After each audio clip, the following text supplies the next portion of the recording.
PM Narendra Modi ने बीते दिनों हैदराबाद में हुई भाजपा की राष्ट्रीय कार्यकारिणी की बैठक के दौरान पसमांदा मुस्लिमों के बीच जाने का ऐलान किया था। इसके लिए उन्होंने स्नेह यात्रा निकालने की भी बात कही थी। तब से ही पसमांदा मुस्लिमों की चर्चा जोरों पर है और कहा जा रहा है कि क्या यह भाजपा का मुस्लिमों के बीच 90-10 कराने का प्लान है ताकि एक बड़े वर्ग के वोट मिल सकें। उनकी इस पहल का कई राजनीतिक विश्लेषकों ने स्वागत किया है तो वहीं कुछ लोग इसे संदेह की नज़र से भी देखते हैं। यूपी विधानसभा चुनाव में 8% मुस्लिम वोट जो भाजपा को मिला था उसमें पार्टी मान रही है कि इस वर्ग का ही बड़ा मत था। ऐसे में उसकी यह पहल खासतौर पर यूपी में आने वाले दिनों में बड़ा असर दिखा सकती है। मुस्लिम मामलों के जानकार और पसमांदा के मुद्दों पर काम करने वाले फैयाज अहमद फैजी कहते हैं कि भाजपा की यह पहल निश्चित तौर पर असर दिखा सकती है। वह कहते हैं, भाजपा की यह पहल अच्छी है और वह वंचित तबके की बात कर रहे हैं। आज तक इस पर किसी ने काम नहीं किया है।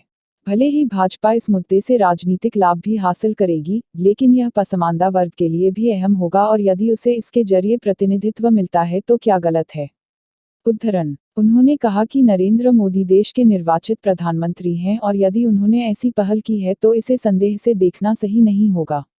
उन्होंने कहा कि ऐसे वक्त में जब वैमनस्यता का माहौल है, पीएम नरेंद्र मोदी की ऐसी पहल को सकारात्मक रूप में लेना चाहिए। यही नहीं, राजनीतिक समीकरणों के लिहाज से भी वह इसे अहम मानते हैं। फैयाज अहमद फैजी कहते हैं, उत्तर प्रदेश में अशराफ मुस्लिमों की आबादी 10% ही है, जबकि पसमांदा मुस्लिम 90% तक है। खासतौर पर मुरादाबाद, अलीगढ़, मेरठ, वाराणसी जैसे शहरों में उनकी बड़ी तादाद है, जो दस्तकारी से जुड़े मुस्लिमों की आबादी वाले इलाके हैं। उद्धरण। बता दें कि रामपुर और आजमगढ़ जैसी लोकसभा सीटों पर हाल ही में हुए उपचुनावों में सपा को करारी हार झेलनी पड़ी थी, जबकि इन्हें उसके गढ़ के तौर पर देखा जाता है। भले ही भाजपा को इस जीत में मुस्लिमों का बड़ा योगदान न मिला हो, लेकिन यह साफ है कि सपा के पक्ष में भी वह उतनी मजबूती से नहीं खड़ा रहा। ऐसे में भाजपा मानती है कि मुस्लिमों के बड़े वर्ग की सपा से दूरी उसके लिए अवसर की तरह हो सकती है।